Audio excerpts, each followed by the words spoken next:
What actually transforms your efficiency is something you already have, which goes against every productivity tip out there.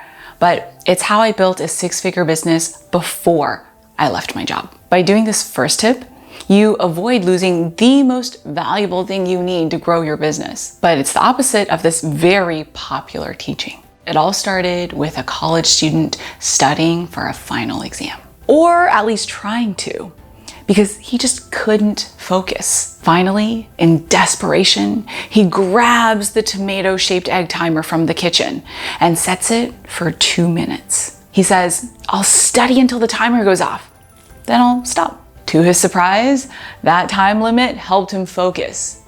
That's how the pomodoro technique was born. It's a time management system that breaks up time into 25-minute chunks alternating between work and rest. But the promise of this productivity cure-all has a major flaw. In theory, it works really well.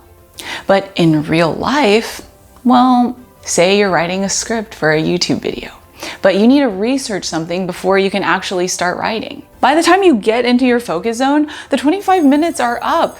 Even worse, you take your 5-minute break and lose momentum. The problem is, it assumes a state of efficiency that many people, myself included, don't always have. But don't despair.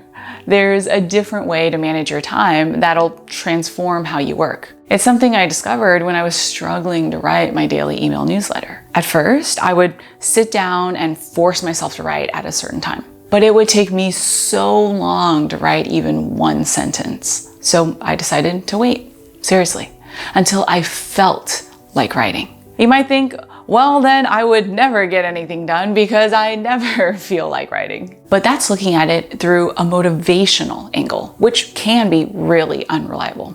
Just ask me how motivated I am to go to the gym. Instead, approach it this way. When do I feel like I could be in a flow state? If you've ever been so in the zone that you lose track of time, you know what flow feels like. But it's not like you can order it on Grubhub. That's why you need to set up a practice that allows your flow states to sweep in the room saying, "I'm here." For example, every morning, Maya Angelou would go straight to her office, which was always an empty hotel room in town. In fact, she insisted that everything was taken off the walls so it'd be as boring as possible. Then she flowed. She once said that if the work wasn't going well, she'd leave earlier. But if the flow was flowing, she stayed for as long as it lasted.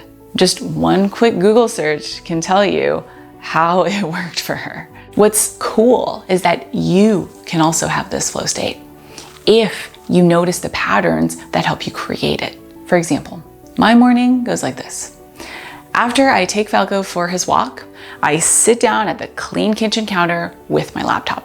I sip my coffee, check emails, and write my daily newsletter. I've practiced this so many times that quality, focused work naturally comes from this routine. But even if you get your flow state down to a science, there's popular unwisdom that could make your work just not very good. Imagine you're stranded at sea with Taylor Swift. Rescuers arrive to pull you on board, but they have one condition. Taylor needs to write her next big hit before they'll save you. With that kind of pressure, I can't imagine the song would be that good. It's a silly example, but we actually force ourselves to work under similar conditions with time blocking. It pushes you to work even when you don't feel like it. The problem is, it can take 5 times as long to do something. Plus, you feel bad about it too. So next time you don't feel like working, try this instead. I call it Procrasticharging. Take the time, I sat down to plan an upcoming course and I just couldn't do it. That's when I close my laptop, plop down on the couch, and pull up Vampire Diaries. I know, it's cheesy, but Steven likes to say if there's a bad movie or TV show, Luisa's gonna go for it. I like to watch fun things that make me feel good, but you might think, I can't do that. I need to be pushing through. Turns out this is such a big concern, there was a study done on it. They asked 2 groups of surgeons to cut a star using scissors. One group took breaks in between the task. The other didn't. Surprisingly, the micro break group far outperformed the group that just pushed through. The truth is, your body knows when it's time to work. For example, I am not a morning person. The only reason I get up at 6 o'clock is because I've got to take Falco outside for his walk. By the time it hits afternoon, I'm sleepy. So I listen to my body. Instead of forcing myself to push through, I'll read a book or take a nap. If you give yourself a set time frame to enjoy yourself, knowing you are intentionally recharging, you can come back to work refreshed and ready to go. High five to that. But this skill does take time to develop, which you might not have if you've got a deadline coming up. Don't think of it as failing at the first 2 tips. You gotta do what you gotta do. Plus, it's smart to have multiple tools in your back pocket. In fact, it's how I do one of the hardest tasks in my business, at least for me, recording YouTube videos. As an introvert, not only is it out of my comfort zone, but it also drains me of energy for the entire day. That's how I developed this next tip. It'll help you follow through even when you really don't feel like it. For example, the day before filming, I set up the camera. This gets rid of tomorrow's excuse, so much work to set up. The day of, I have a trigger process that tells my brain, it's time to get focused. Yours will look different depending on how you operate and what you're doing, but mine is to do my hair and makeup. At this point, there's no other option. I'm in front of the camera, I press record, and here I am talking to you right now. The key is knowing how to craft the right environment for you. It could also look like building in a reward system. For example, after filming this, I get to go to a new restaurant to eat some delicious ramen. Or in the early years of my business, I used accountability. For example, I would announce that tomorrow at 2 p.m., I'm gonna be doing a live stream. I can't not do what I said I'm gonna do, so I've got to follow through. But there's also something else you can do to increase productivity when the normal advice just isn't cutting it. You've probably heard it a million times. Don't work on the weekends. But the problem is, it's not a one-size-fits-all thing. For example, I can only film YouTube videos on a Saturday. It's not that I don't have time during the week, but once I'm done recording, I'm a pumpkin. It feels like kind of a waste filming Monday through Friday when I want to be on talking to my team and supporting my clients. That's why I feel better about filming on the weekends, because I have permission mentally to not do anything else afterwards. But this next tip isn't just work on the weekends. That might not be right for you. Take popular YouTuber Lily Singh. She visualizes her to-dos like a video game. In her daily vlogs, she chooses her character and outlines her mission.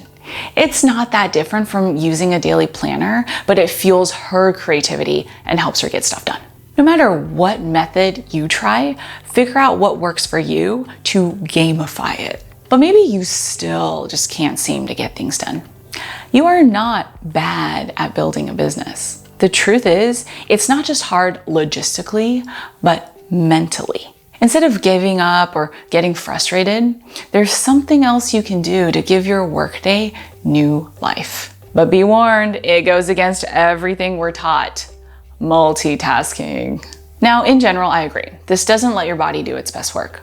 But there is a form that can help you. Take the love-hate relationship I have with course creation. I've always loved teaching and creating. When I was growing up, my parents worked a lot.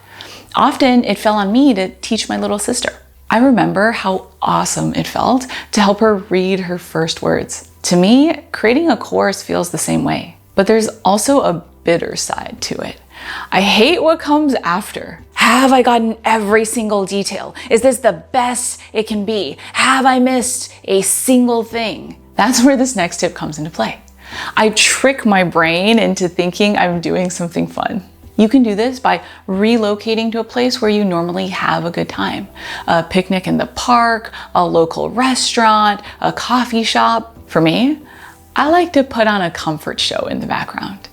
You already know I like watching some trashy TV, so you might catch me watching a bad Chinese drama while working on the more tedious details of my course. By multitasking intentionally, you move forward in your business, even when you're working on things you don't love. But I know it can still feel like you aren't meant to have the business you want, especially if you're struggling to get clients. The best way to combat this, understand what the real problem is and how to fix it. Starting with this video where I share the real reason you don't have clients. You'll see how it is possible to have your dream business, especially when you take these simple and effective steps.